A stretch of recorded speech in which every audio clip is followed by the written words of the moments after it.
Hello, my name is Brock Welliver. I'm a student at Waldorf University, and this is my Unit 1 assignment. Uh, in this scenario, the fire department received a report of a fire. Two engine companies, one truck, a rescue, and a battalion chief were dispatched. The first two engine company proceeded to attack the fire. They forced open the door, advancing hose lines into the house, and discovered the fire involved the area around the TV in the living room. Structure had minor smoke conditions with good visibility throughout the house. Search and rescue operations were abandoned because the family arrived on scene stating they just came from the store and no one was home. They were cleaning up. The lieutenant was completing the paperwork as the crew reloaded the hose and getting the engine back into service when another alarm came in with reports structure fire with children trapped 3 blocks away. So they hurried up, got the engine loaded up, and proceeded to leave that scene and move on to the next scene. Me as the investigator, were called to the scene. Upon arrival, the engine crew was gone, the family was gone. We made entry into the structure to begin our investigation, began photographing the structure from the exterior to the interior, when we came across some items that appeared to be staged in the house, old furniture, a broken TV, and on further investigation, it came to our knowledge that we found a device that was melted behind the TV that looked like it could have been a trailer with a pour pattern leading into the kitchen area. As we were finishing our documentation, the homeowners returned to the scene with their attorney. It's another red flag there possibly, but so the attorney stated that we cannot make entry into the house without their permission, that we must turn over all evidence due to the chain of custody. So there are a couple of issues that stick out in this scenario here. One is the chain of custody, which the attorney was right. Our crews left the scene.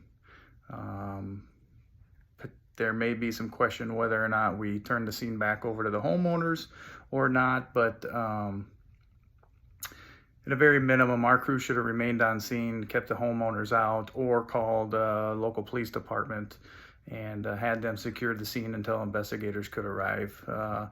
It seems from the scenario above that enough crews were able to respond. There may have been additional crews to handle that fire with the child trapped inside, or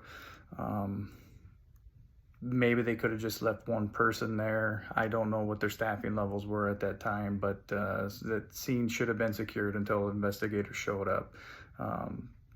So there could be some documentation issues there. At the very least, the investigator or our team should have documented it, and as soon as they noted that there were potential incendiary fire related issues at the house, got out, backed out, and tried to secure a search warrant, criminal search warrant possibly. Another issue is that scene security. The fire investigator should have secured that scene right away. Put caution tape or the yellow fire tape around and secured the scene that way. Possibly had other police department or other members also help with that. And it is peculiar that the homeowners had that lawyer present right away, right after a fire. You normally don't see that. Why would they lawyer up right away? Again, there's a number of issues in the house that are highlighted in NFPA 921, staging of furniture, trailers. The door was locked to the house as well. So NFPA 921 and the IFC and multiple local ordinances describe exigent circumstances which firefighters do have the right to enter those properties or maintain control of the properties to determine what the origin and cause of that fire was. So we hadn't gotten to that point in this scenario just yet. That other call came in and the crews rushed away to the scene of the next fire. So this one should be battled out in court a little bit, hopefully, but in any shape or form, that investigator should have backed out, started getting a search warrant for that too. So Chapter 12 or Section 12 of NFPA 921 2021 edition does talk about legal considerations, the authority to conduct the investigations, the rights of entry, method of entry, exigent circumstances. Also, it highlights lack of expected fuel load or ignition sources located within the house when identifying incendiary fires, unusual fuel load or configurations as well. Incendiary devices, presence of ignitable liquids in that area. So if that investigator did collect samples, maybe they would be thrown out in the court of law. That's still yet to be determined.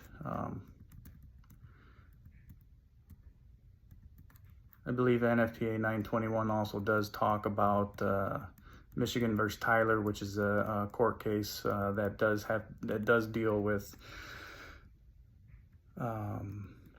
fire department or fire investigators reasonable expectations or how long they can remain on scene. And in this case, it doesn't seem like they were given enough time to conduct a proper origin and cause investigation for a number of reasons. But that wraps up this video. Thank you for paying attention and listening.